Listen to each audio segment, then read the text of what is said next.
छत्तीसगढ़ की राजधानी रायपुर के विकासखंड धरसीवा के ग्राम नकटी से एक जमीन के विवाद का मामला सामने आया है, जहां गांव वासियों का कहना है कि वहां के तहसीलदार के द्वारा 420 करके विवाद में फंसी हुई जमीन को जाली दस्तावेज बनाकर किसी तीसरे व्यक्ति को सौंप दिया गया है।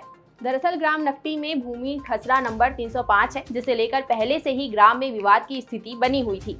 लेकिन अब ग्राम वासियों का कहना है कि वहां के तहसीलदार ने 420 करके यह जमीन किसी और को सौंप दी है। ग्राम वासियों ने प्रेस कॉन्फ्रेंस के माध्यम से बताया कि उन्होंने इसकी शिकायत कलेक्टर ऑफिस में भी की थी, जिसके बाद मामले पर संज्ञान लेने को कहा गया था, लेकिन अभी तक कोई संज्ञान नहीं लिया गया है।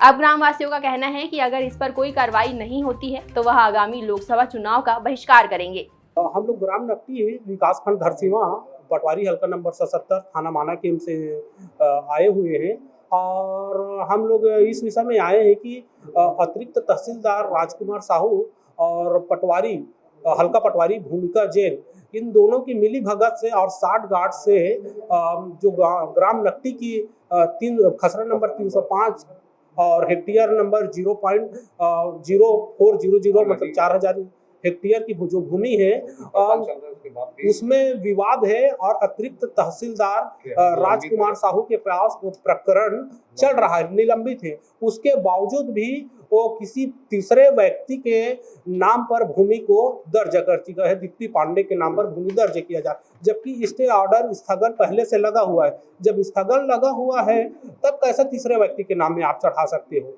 ये चीज के हम लोग ये है। और पटवारी प्रतिवेदन के थ्रू वो चढ़ाया बोलता है, तो पटवारी प्रतिवेदन अपने मन से दे रहा है, न कि गांव में आकर। न अभी तक पंचनामा किया है, न किसी सरपंच, न कोटवार, न पंच का हस्ताक्षर है और अपने मन से बना बनाकर वो प्रतिवेदन प्रस्तुत कर रहे हैं। जो ये प्रतिवेदन आप लोगों के बीच में है, ऐसा कोई प्रतिवेदन बनाता है बताइए? राम जीवन नाम है इनका, ना कौन से वर्ग में आता है, ना इनके पिता का नाम है, ना कोई किसी का नाम है। तो इस प्रकार और जो नाम चढ़ाया दीप्ति पांडे, पिता राम जीवन चौबे, ये इस नाम से उनका अपना स्वामित्व प्रस्तुत कर रहा है।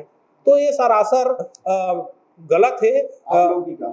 हम लोगों की मांग है ये कि इसका उचित जांच और सही से पड़ताल करते हुए जो जिसका वारिस है, उत्तराधिकारी है, उनको दिया जाए और नहीं होने पर राम जीवन जाति पिछड़ा वर्ग से आने वाले का सरकारी भूमि घोषित किया जाए। ये हम लोगों का मांग है। और जो इस 420 के तहत काम किया है अतिरिक्त तहसीलदार राजकुमार साहू और हल्का पटवारी भूमिका जैन के खिलाफ 420 का केस दर्ज किया जाए, अन्यथा नहीं तो हम लोग आने वाले लोकसभा में अपने गाँव में लोकसभा का बहिष्कार करेंगे, वोट वगैरह हम लोग नहीं देंगे। ऐसे ही खबरों में बने रहने के लिए जुड़ रहिए सुरमे टाइम्स के साथ और मैं थी आपके साथ आकांक्षा।